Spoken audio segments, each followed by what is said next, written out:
Una confesión de ultratumba, leyenda de Zacatecas.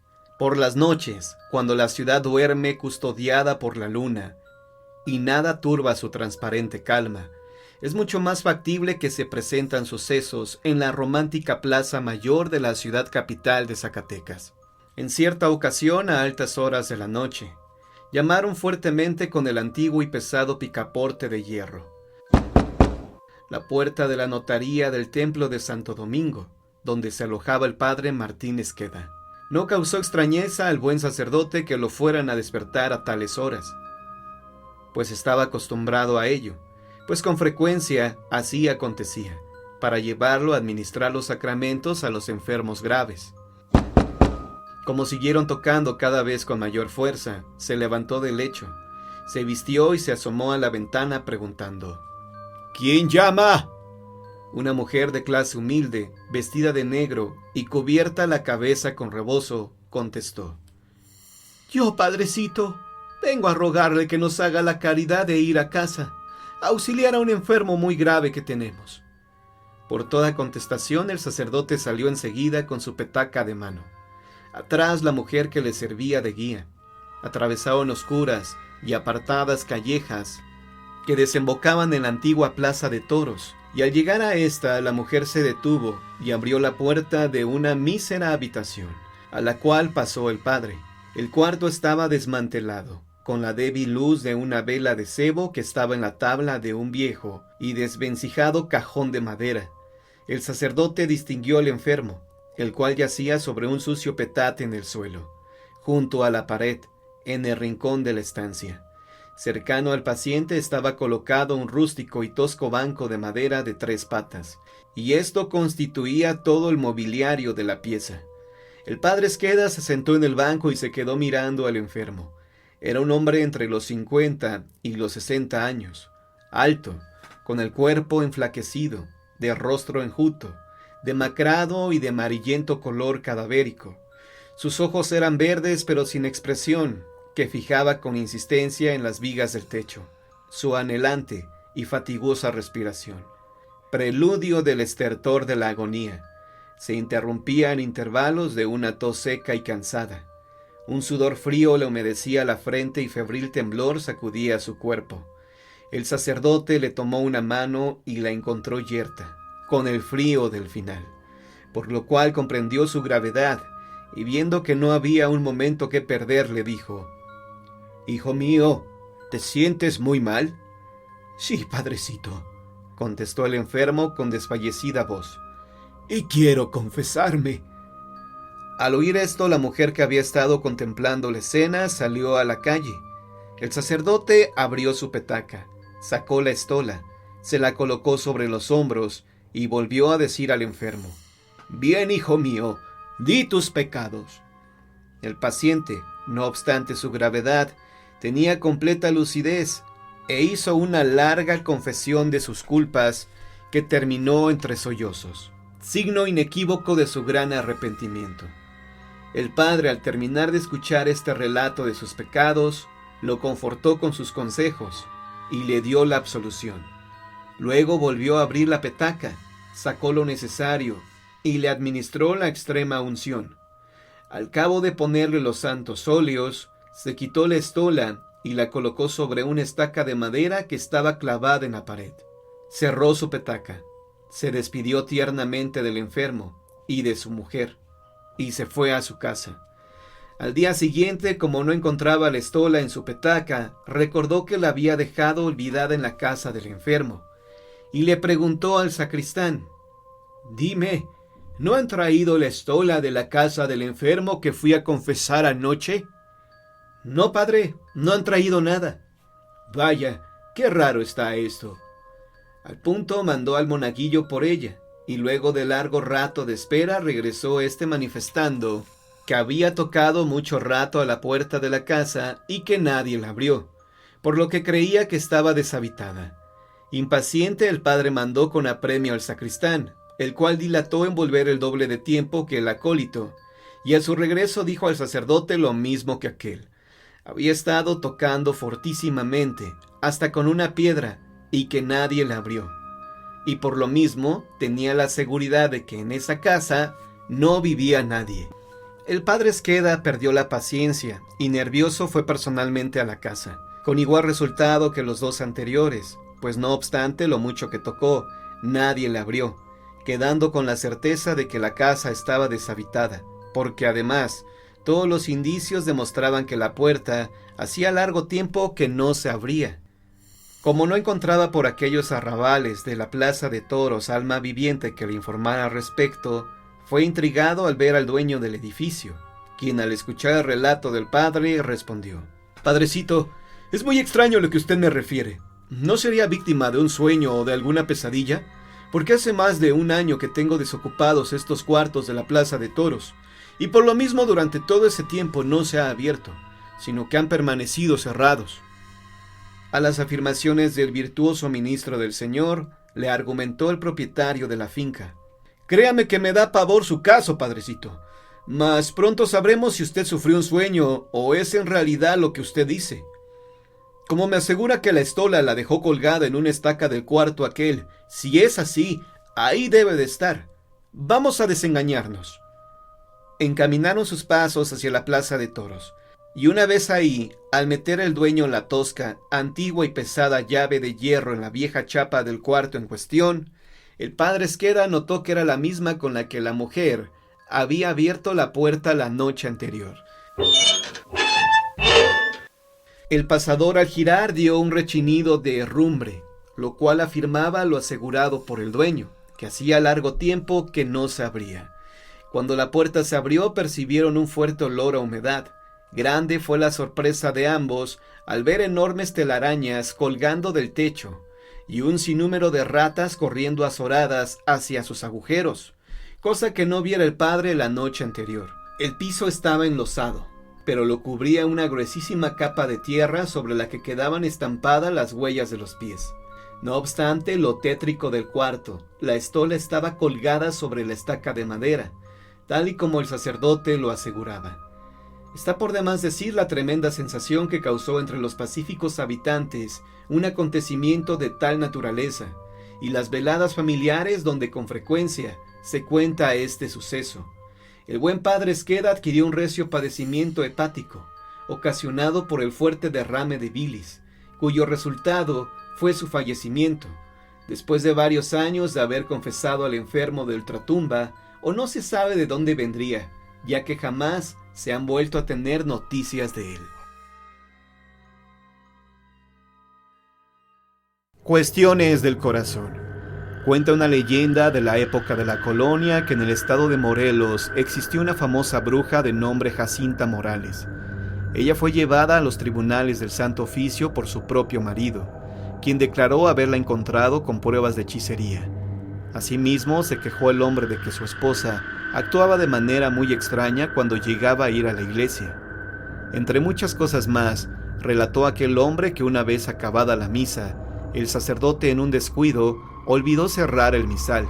Como estaba abierto de par en par, Jacinta intentaba salir de la iglesia, pero no podía, y en vez de eso caminaba en círculos por el lugar, sin encontrar la salida. En verdad que era extraño lo que sucedía, y como él había escuchado que las brujas tienen ciertas restricciones para moverse dentro de las iglesias, comenzó a sospechar que su esposa era una de ellas, pues además, aunque él siempre llegaba cansado del trabajo, desde que se había casado con ella, jamás despertó en medio de la madrugada, ni siquiera para hacer sus más inmediatas necesidades físicas. Así fue contando cómo se había dado cuenta poco a poco de que su esposa, en efecto, era una novia del diablo. Cuenta que la puso a prueba de nuevo en la iglesia. Colocó un par de alfileres en forma de cruz en el fondo de la pila de agua bendita, y cuando Jacinta se acercó a fingir mojar sus dedos, se encontró con que no podía avanzar ni retroceder de ese lugar. Él la llamaba cariñosamente para que saliera del templo, y ella le decía que tenía que terminar de rezar un novenario, pero en lugar de oraciones, lo que ella hablaba eran obscenas maldiciones. Pasarían unos 20 minutos. El esposo se acercó a la pila del agua bendita, sacó los alfileres y al instante Jacinta salió de la iglesia, llamándolo para que ya fueran a comer porque se moría de hambre. En otra ocasión, cuando ya sus sospechas estaban más que fundadas, dejó de tomar su café de olla antes de irse a dormir, pero ella insistió en que lo tomara, pues según había quedado muy rico. Él fingió que lo tomaba, y en un descuido de ella, lo derramó en el piso de tierra. Dijo que tenía mucho sueño y se fue a la cama a acostar, pero aunque cerró los ojos y hasta simuló estar profundamente dormido con sendos ronquidos, en realidad estaba pendiente de lo que hacía su mujer. No pasaría mucho tiempo de estar así cuando notó que ella sacaba de debajo de la cama una caja que él jamás había visto y que la abría para sacar algo de ahí. Mientras su esposo yacía supuestamente dormido en la cama, la mujer formó con las manos la figura de cera que simbolizaría el cuerpo de algún desdichado. Había tenido la escrupulosidad de ir recogiendo por aquí y por allá los cabellos o las uñas. Incluso envolvió la figurita con un pedazo de la tela del vestido de su víctima. Según contó después la misma bruja, era un proceso muy elaborado, pues para lograr el efecto deseado tenía que trabajar en cera virgen con pedazos de hostia consagrada que le eran tan difíciles de robar, así como los santos óleos. Según su marido, la bruja llevaba odio en la sangre, pues desde siempre había sentido una creciente rabia por todos a su alrededor, y nunca dudaba en maldecir más de una vez a todo aquel que la mirara de forma extraña o intentara contradecirla en algo.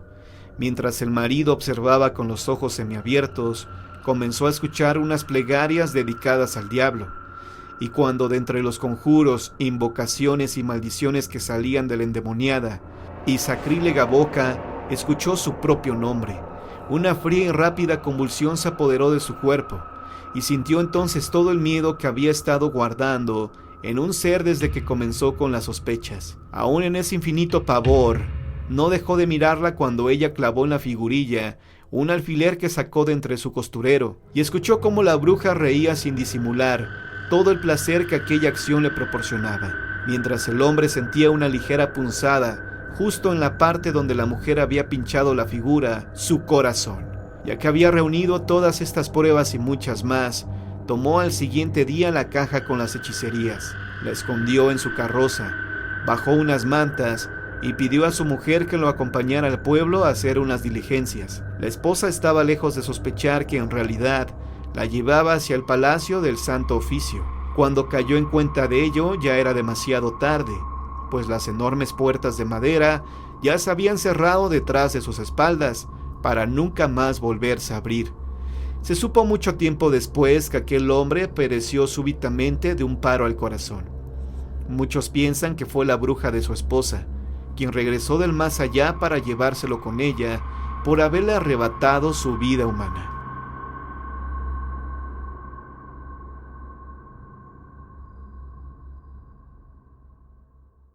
La bruja de la Huasteca. Después de vivir la trágica epidemia de la viruela negra, donde fallecieron más de 20,000 personas, los habitantes del pueblo de Copaltiquetl se enfrentaron a uno de los hechos más paranormales de los que se tiene historia. Todo sucedió a principios del siglo pasado, allá por los años 1900-1910, poco antes de la Revolución Mexicana. El pueblo de Copaltiquetl, cabe decir, es conocido como el lugar de brujos o curanderos, y pues sucedió que en aquel tiempo vivió ahí una señora llamada Marcelina Luis Morales, muy conocida porque, según cuentan, se transformaba en un animal.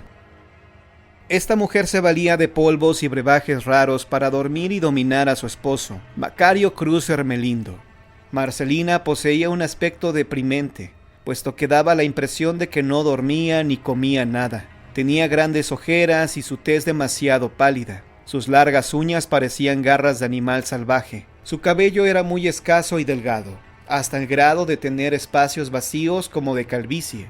Justo a las 12 de la noche, en su alejado jacal, rodeado de árboles viejos con ramas grandes y sombrosas, empezaba un extraño ritual. Rociaba aguardiente con la boca y ahumaba con copal todo el sitio. Hacía oraciones y rezos demoníacos, en forma extraña que hasta le cambiaba la voz. Posteriormente hacía lumbre en el suelo y se ponía a brincar de un lado a otro, durante un buen rato, y en determinado tiempo de estar saltando esa hoguera, se sentaba frente a una lejía, recipiente hecho de lodo forrado de ceniza para almacenar agua, y empezaba a untarse ceniza húmeda en las rodillas hasta que se desarticulaban sus extremidades, quedándose sin rodillas y pies. Su rostro se desfiguraba por completo, apareciéndosele un hocico y colmillos punzantes, con las piernas y manos como ancas de rana. Entonces comenzaba a salir sangre espesa de su espalda. De inmediato le brotaban unas alas negras y gigantes que le cubrían todo su cuerpo. Así, en silencio, bajo las sombras de la noche, pensaba qué hogar atacar.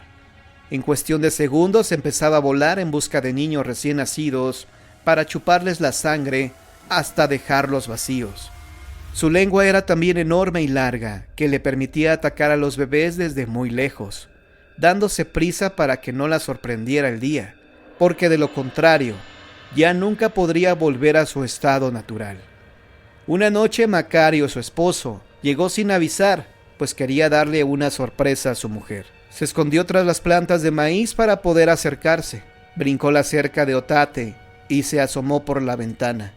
El fuego de la hoguera iluminó su asombrado rostro, que se quedó sin habla ante lo que estaba sucediendo. Vio cuando ésta saltaba la hoguera de lado a lado, y no le quedó la menor duda de lo que la gente andaba hablando de ella. Descubrió que su vieja era aquel temido y odiado ser del que tanto se comentaba en casi toda la sierra, y que tantos males había causado. Cuentan que era tan mala y vivía tan hambrienta, que incluso a sus propios hijos les había chupado la sangre hasta quitarles la vida. Cuando su marido la vio transformada, sintió que la odiaba con toda su alma. De pronto Macario se quedó triste sentado en la parte trasera del jacal, abrazando un morral empolvado que contenía ropa y un sombrero pequeño. Derramó unas lágrimas y se quedó con la mirada perdida, estática, como si hubiera fallecido. Ella, la mujer que tanto tiempo había sufrido la pérdida de sus 3 hijos, era la misma que se los había quitado. Entonces, horas después, escondido tras la puerta, espiaba. Veía cómo se estaba quitando Marcelina sus extremidades inferiores, y una vez que se aseguró que ya no había nadie en el jacal, rápidamente tomó las rodillas y corrió hacia la sierra de Cotoncotépetl, y en un lugar muy alejado, las enterró y regresó para terminar su venganza. La bruja volvió a su casa después de su terrible viaje, pero el jacal estaba ardiendo en llamas. Todo estaba perdido. Ella estaba desesperada, intentando apagar el fuego para poder recuperar sus extremidades, pero nunca lo logró, y quedó convertida en animal sin rodillas, hasta que se enfermó de tristeza y falleció. Se cuenta que su alma vaga en pena por los montes y pueblos cercanos. Hasta dicen que revive en los cuerpos de otros brujos o brujas en el mes de marzo, que es cuando iniciaba el año del calendario indígena, para seguir haciendo sus terribles males.